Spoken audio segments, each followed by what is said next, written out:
just executive producer, all ready to go. All right. Okay, let's get started. Good morning, everyone. Good morning. Gosh, fourth Sunday in Advent. Here we go. We're on our way to completing a journey.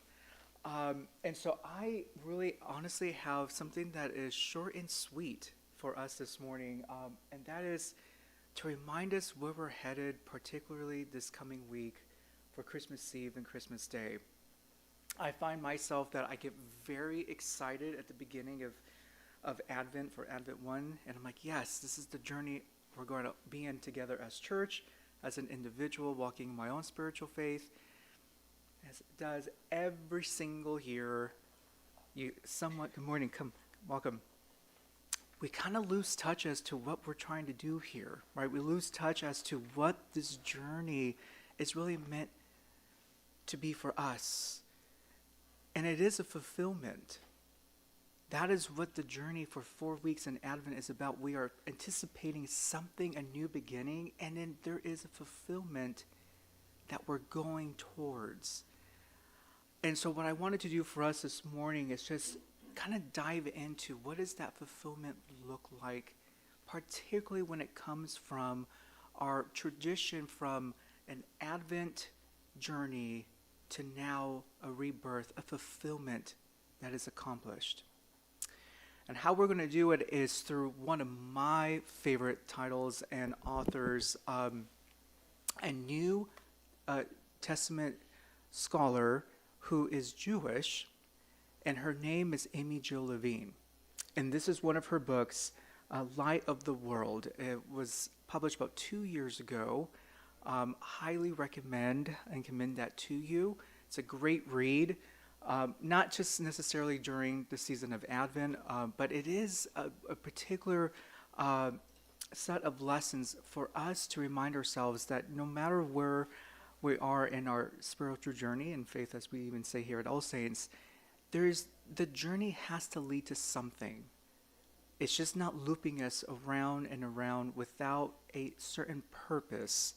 And what this particular title and this series of lessons that she writes in this book, it's about fulfillment. And she kind of takes it down in 4 chapters of what really this Christian movement was meant to do at the end. And she calls it, there's a fulfillment being made. So, Light of the World, big theme picture here. It's love and incarnation, right? For this particular Sunday, and we're going to hear the lessons in just a moment in our 10 a.m. service, we went from this broader perspective of now we go from the message from Angel Gabriel to Mary and that confusion that lied upon her and the courage it took for her to say yes. And now this morning we're going to focus even more onto Mary as we journey through this now anticipation of something being birthed. The fourth Sunday of Advent is really an opportunity for us, I think, as church, to really now say, okay, where is now my commitment to this journey that either you as an individual through your Advent journey has been about, or as church? What is now that our mission, and what is going to be that fulfillment that's going to happen as we welcome the Christ child? So the Advent wreath this morning, it's going to be lit, the 4th candle. It's known as the candle of love, and appropriate so. As now we, again, narrow and focus in that what, from the experience and story from Mary, the mother of Jesus, there's a love fulfillment that's going to occur. So that's pretty much what's laid out in this particular series. So let's kind of dive in about that action, God's love in action. So what we love as that center for Advent, that, again, the journey began with that initiation of something has to be fulfilled. Will you take this on? And that you, obviously, is Mary, the mother of Jesus. And it's a love that does call us to a particular action. And I always figured, it would be very an awkward story if it literally was just about, here, go do this, and that's it. And there's sometimes, I think there are assumptions that was what was the interaction of just somehow Mary had zero support after the angel left. That's simply not the case. Because this journey, if we're just to really focus in, particularly from the Gospels, what we gather was that there was a spark of, we need you, anticipation, and now the journey began. But really the action that surrounded this journey was absolutely what we would consider as God's love to fulfillment. What Dr. Amy Jill Levine kind of highlights in the light of the world is that what we should not be doing, particularly on the fourth Sunday of Advent, is assume that somehow this journey is not supported by a bigger fulfillment or purpose.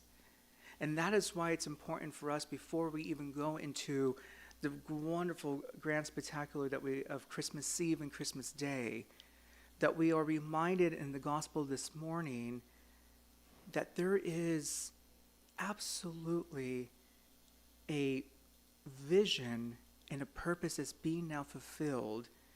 And today we're going to hear that visitation between Mary and her cousin Elizabeth. And there's a greeting that happens, and really pay attention to the greeting this morning. It is a particular greeting that indicates, oh, you have been on this journey. You have been on fulfillment. Greetings to you. And there is this exchange that happens, but then Mary then kind of leaps in and kind of declares why she chose this mission to begin with, which is what we would call the Magnificat prayer. It's one of my favorites. What Amy Jill Levine kind of indicates in what she does, I should step back and say what she does so brilliantly throughout her work, all her works that I'm a huge fan of. I kind of consider it as she kind of detects or kind of cracks in these codes. She can, she's a New Testament scholar, so she's seeing it from a perspective of not just scholarly, but also from the Hebrew, and that there are sometimes words that we would use in the English context that really meant something completely far different in the Hebrew context. And again, one of the often misinterpretation in that journey that we see throughout the Gospels is that there is a fulfillment. The tone and the language is really meant to really hone in about fulfillment. And that's what we would consider as that kind of love action that surrounds the readings today, but really what surrounds the purpose and season of Advent. So I want to pause and kind of let that sink in for you. I think it's a really good reminder, particularly for this fourth Sunday in Advent, that we do ask ourselves, so here's kind of a reflection question for us, as to where do we see God's love breaking into the world today? I honestly really do, I love that question, and I will be very real with this group here. I was thinking about that as I was commuting in this morning. And I will admit that my first response wasn't really through people. It started with me as I was gazing at the San Gabriel Mountains and said, okay, let's start here first. But then I realized that if I do not account us, the human race, the human family, into the picture, then I think we are going to miss the mark as to what we find in Mary's kind of proclaim in the Magnificat of what she was trying to get in that fulfillment. It was more beyond for just the nature of God's presence around us. It was absolutely for us, the people. And so my example would be, yes, absolutely God's love beaks through God's own creation and nature. But then I thought about the various cars that are on the highway staring at the same mountain. I want to always believe that too, that is how God's love is breaking through as well. That we're all hopefully admiring just the majestic and the beauty that lies around us. Now, granted, it takes us as individuals how we interpret it and how we take that on. But it's a shared experience together. That's one. And that's from me. For you all, and for you online, you can maybe write this down or journal it. But how are you seeing God's love breaking through the world today? And if you're courageous enough, tell me. Please. I think of the word thresholding, which means anticipation. Yeah. But in that is uncertainty. So something new. Mm-hmm. But what is it? And how do I figure out what it is? So I have always had a problem of projection as a form of interpretation. Indeed, I looked up some of the works by the author who spoke as of church teachings as a collection of stories. You know, That's right. It's never entirely new. It's always a little bit transferred. Yeah. Right. But the one thing that I spoke with a Episcopalian priest once saying, how do you discern? There are so many stories. Jesus the zealot, Jesus the magician, Jesus whatever. Right. Yes. How do you discern? What she said was, core of the story, all of the gospel, the first gospels, is that Jesus, a person, was born in a manger. It was for all of us. So that's the thought that I try to find in Christmas. That it was, whatever it was there in the manger. There in the manger. I will take you in. Yes, beautiful. So thank you for that summary of using anticipation as the breakthrough for a story. I'll tell you the problem with the anticipation story is that the fulfillment remains. It's an ongoing anticipation. That's right. That's right. Fulfillment is never for me. You know, the journey goes on. You know, I don't know how you reach an end. You know, I'm not sure that Jesus thought he was the end. You know, or that when we speak of Jesus as if this was that Jesus came and knew that he was the Son of God, bringing the Messiah to the universe. All of that is interpretation. All of it, for me, it's impossible to sort out that, or to think of it as critical, because so much of what we receive is cast back. That's yes. Right. Thank you. Yeah. No, that's wonderful. And I'll get you in just a moment, because I want to kind of highlight too is your response about when we say fulfillment, Right. and how we're reminded, particularly when we use Scripture, to use it as our lens. I think it's even very laid out when we read the Magnificat today in the Gospel. It kind of does leave this ambiguous of, okay, and then what's next? And now for centuries, the church has taken on the practice to recite the Magnificat, typically for evening prayer now for centuries. But I think why is it's a reminder that this journey, it may not necessarily have an endpoint, at least what we would consider as an endpoint if we're just following a map. But there's always this anticipation that maybe it's birthed out of what our commitment to seeing it as this is a journey that may not necessarily end when we initially thought was going to end to an end point. So I think that's a really beautiful way to encapsulate that. This story that we're kind of all sharing this particular week is, yes, journey fulfillment, but I think it's an ongoing one. And maybe that's where the breakthrough can happen. So thank you. That's a beautiful way of kind of singling it. Go ahead. Sure. The first thing that I thought of was opportunity. Okay, say Of more. the way the world is presented to us today with politics and the war, Israel and Palestine, and now Lebanon and Syria.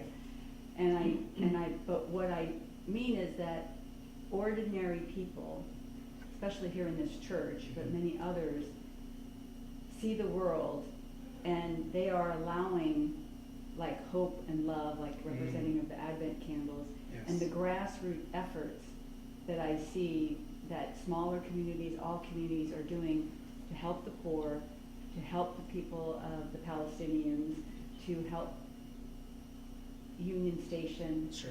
I just feel like that, and it's happening now at Christmas, and I just feel like we're the manifestation of if Christ came into this world in love and forgiveness, and I see that manifesting through a lot of people's actions, maybe not at the political scale Sure. here, Sure. but in the everyday community. Yes. And so I just see a lot of hope and love being expressed. So breaking through purpose, or discovering that purpose. Absolutely. And I think too, what's really a beautiful segment about, or I should say something about Advent, is it is an opportunity for us as church to kind of redefine what purpose is for us, I think, as a whole, and also as faithful followers on this journey.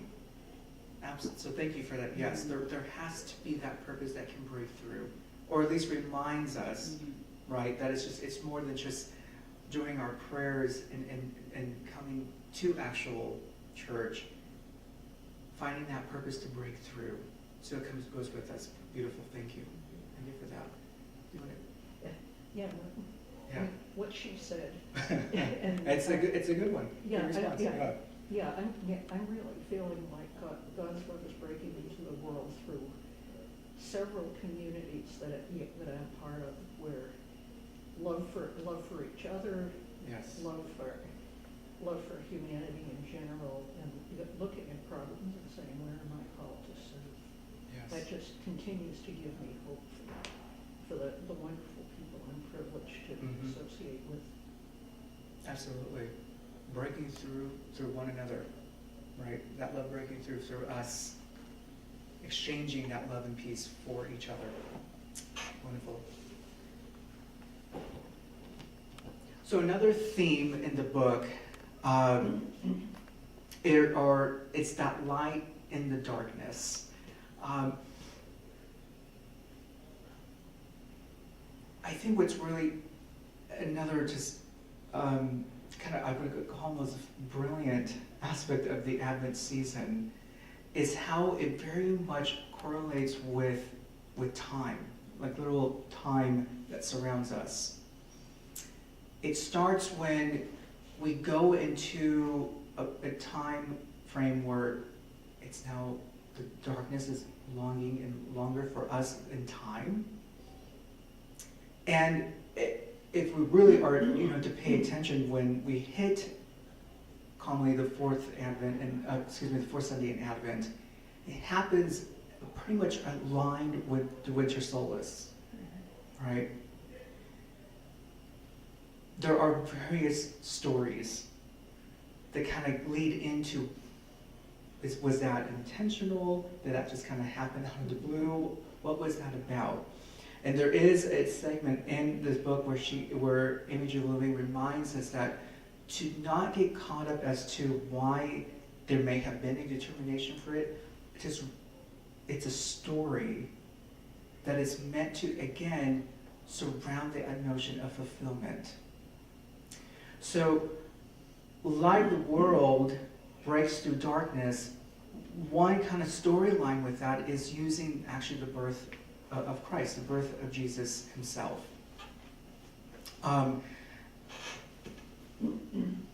The way in which she kind of in a very creative way, kind of sums up the birth of Jesus from all the various stories, really, for us, 4 Gospels, and all 4 stories of the Christmas story do not align. You will find something different in each one. But she sees a transformative presence that happens through these storylines. And that's kind of the focus that she reminds us as the readers to this title, that when we say the light of the world, we got to focus on what is being transformed in the story. And we have 4 in our Gospels, but when you think about it, or let's expand on it, there are several hundred thousands, if not millions, of stories, because each of us who follow this particular faith and tradition also have our own transformative experience with a Christmas story. So the way to kind of frame it, and the way that she kind of hones into what the Christmas story actually is doing, there's a transformative presence that occurs. And we can absolutely agree to that there was the historic placement that happened. We don't have visuals, we just have interpretation and storytelling, what happened. But then how it kind of gets more into molecular, where we can actually hone onto a storyline, is when we see the transformative presence in it. And and I think this is also what a reminder for us too, is that I think any story can do that. Actually, I think that's what stories are meant to do when we're paying attention. I think what makes this a little bit more on the grander of scale to say is because this is a story that's being read globally in like one solid segment that we can consider starting today all the way leading up to Christmas Day. So there is something unique when the story is taken on and there's transformation happening. Another part too about the whole kind of Christmas story and the Advent journey is a lot of it is symbolic. A lot of symbols, a lot of signs that are used as a way to kind of prompt up the storyline. And I always like to think, to kind of get some conviction from us so that we actually are wanting to read it and paying attention. She sees that if we really are to kind of lay out all of the various kind of interactions and intersections that kind of happen throughout the story, to sum it up, it's God's works working through the small and the overlooked. I think that's brilliant. The small and the overlooked. And if you kind of just use the traditional manger scene, many interpretations on that one as well, but if we just use the one that we're most commonly use, Mary, Joseph, the Christ child, the shepherds on one end, the 3 wise men on the other, animals all around. You just kind of take that as the snapshot. I can agree with the notion that how God was really working in a small, particular way. If we were to really get the concept of a manger scene, it was what we can assume was not the most delighted environment to be in. And often, and how amazingly too, that it is a scene that we're so used to throughout the Christmas season, and even, what we've taken it now to be a kind of focal point in dining rooms or living rooms or outdoor display. But in historical context, for that moment, it was something to be overlooked. No one would want to look at that particular scene or that snapshot and behold transformation to occur. So I think this whole kind of journey and, again, fulfillment is absolutely looking at the small things in our own individual lives, and often the things that we see or we overlook. And sometimes I think maybe that comes from a place of just arrogance, and that happens. But I think what Dr. Levine is kind of reminding us is that this is a story where we do need to always focus in and zoom in, because we will overlook the small interactions that are happening in it. So maybe just an encouragement for all of us, have a little fun on Christmas Eve as we're reading these lessons, and like, hey, what are the small things? Let me take note of those overlooked aspects. All right. So let's do one more question. And I think it's one that we should be asking ourselves, particularly today on the fourth Sunday of Advent, how can we embody God's light in our lives? Or maybe in other ways, what's a renewal for us today?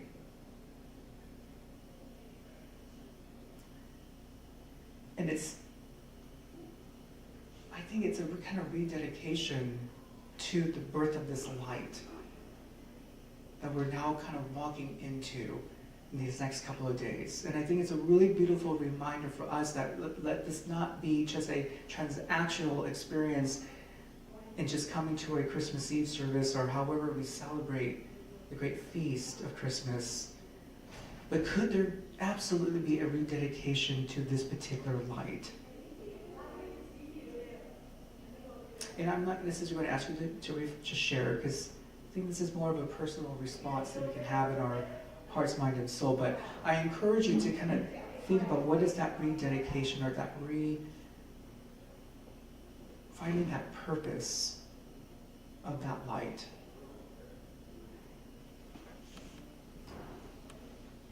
So a little bit of a call to action. It's just for, why not?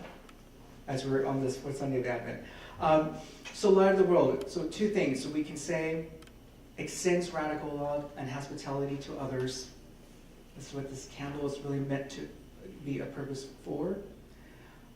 And I think this, and as we were just, discussing this reflection of where this holiness of presence kind of dwells within you, how does it?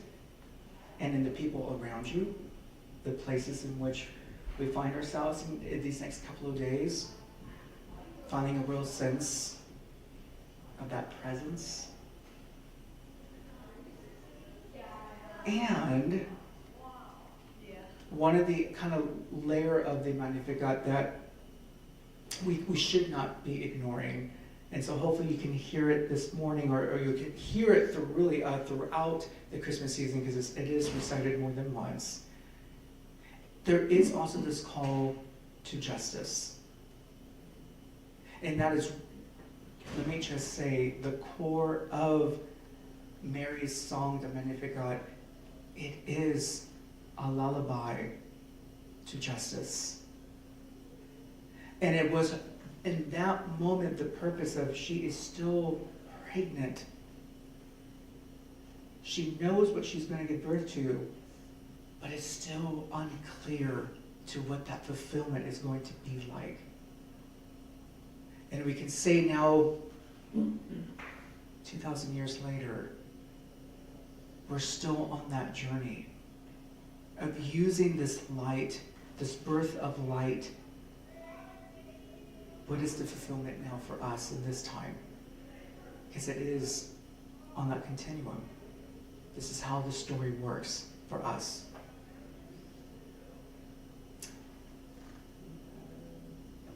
one. All right. So, light of the world, I mean, for you this Advent, as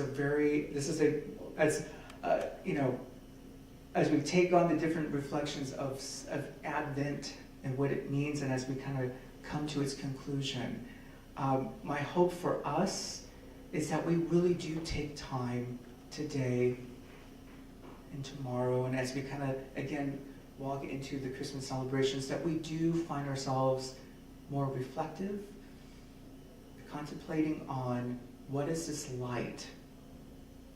What is it? And what can I be a part of or partake in this transformative aspect of light in the midst of darkness?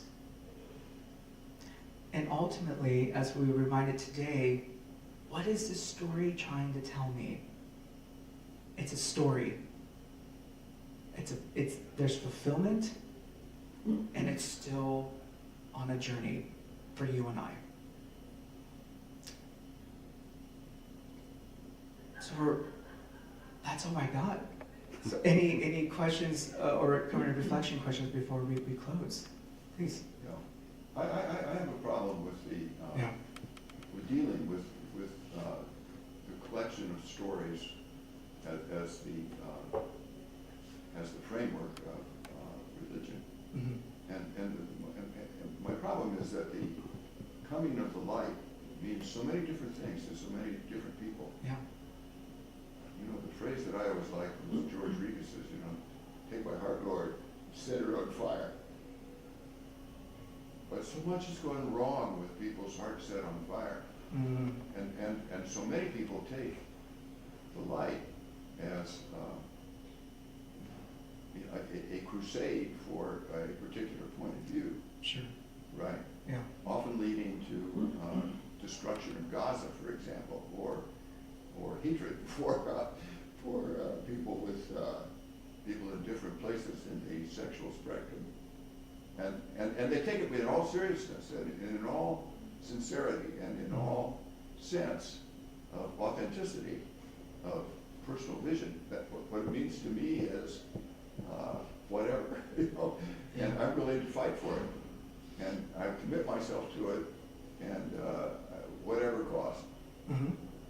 But without guardrails, without a sense of how do I know that the voice of God that I'm hearing is not the voice of the devil in old language, right? And I can't figure that out, and I don't know. I have the sense of the Jewish tradition of the voice of God. God speaks to Abraham, He speaks to Moses. They have their wisdom literature. They have the temple. The temple is destroyed. Jerusalem is overwhelmed. So they're trying to find, what's left. But they find it in all kind of different ways, That's right. And the projection of what is the right way is often driven by mistake. Let's say, driven by what I would by a different view that I have. Sure. But it's a view that is taken in all seriousness, and as I try to select a content of arrival, as you put it, I'm always troubled at finding standards for what is the right. How do I know it's the right voice of God, as it were? My family's history was in Quakers. And everyone hears the voice of God, and they share the voice of God.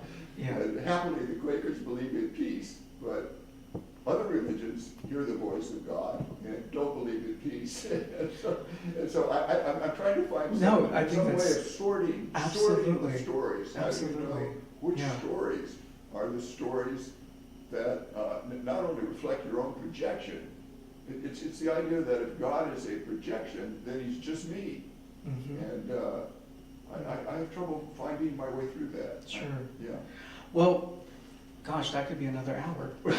So let's bookmark that, because I think that should be a discussion we should be having. That is, so just to kind of summarize, yes, how easily, however we interpret light, I think, we have seen it before. We're probably seeing it in plain sight. I think there's a co-opt to this notion of, well, this light is fill in the blank. And it could be either a particular political leader was the light for them, or a particular way of looking at of the human race and saying, no, they're not of the light, so cut them off. It's only this group. Right? There are, unfortunately, there are a long list of people or organizations, and dare I say religious institutions, right? Let's just be real, who have taken the light and have completely co-opted it to something else. So it does beg the question, when do I know, or at least when am I actually experiencing what we call the light? Do not have a response.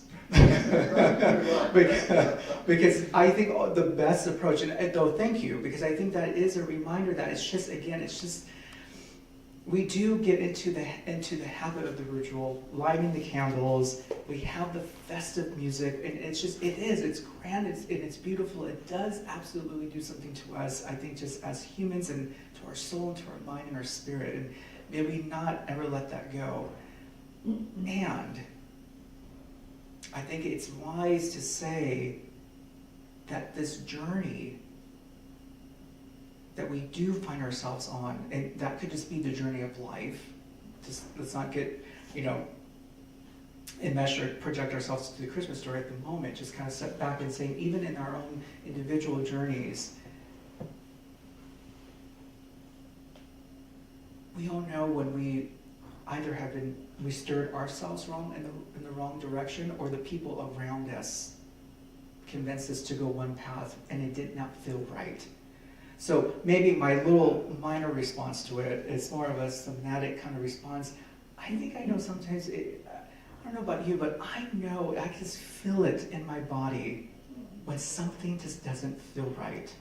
And I think the paying attention could be one way of paying attention to how our body's reacting.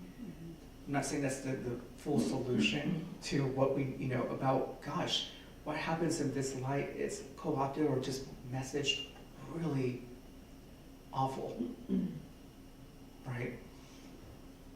But I will say that my particularly I-sickness here, my kind of belief is that I think there is the intuition that lies within us.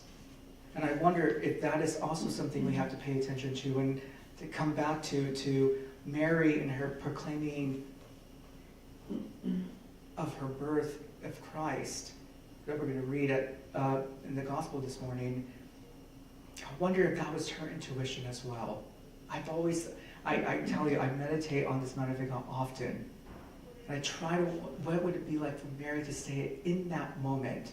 And could that have been just an intuition that she was feeling in her soul? It could be one way.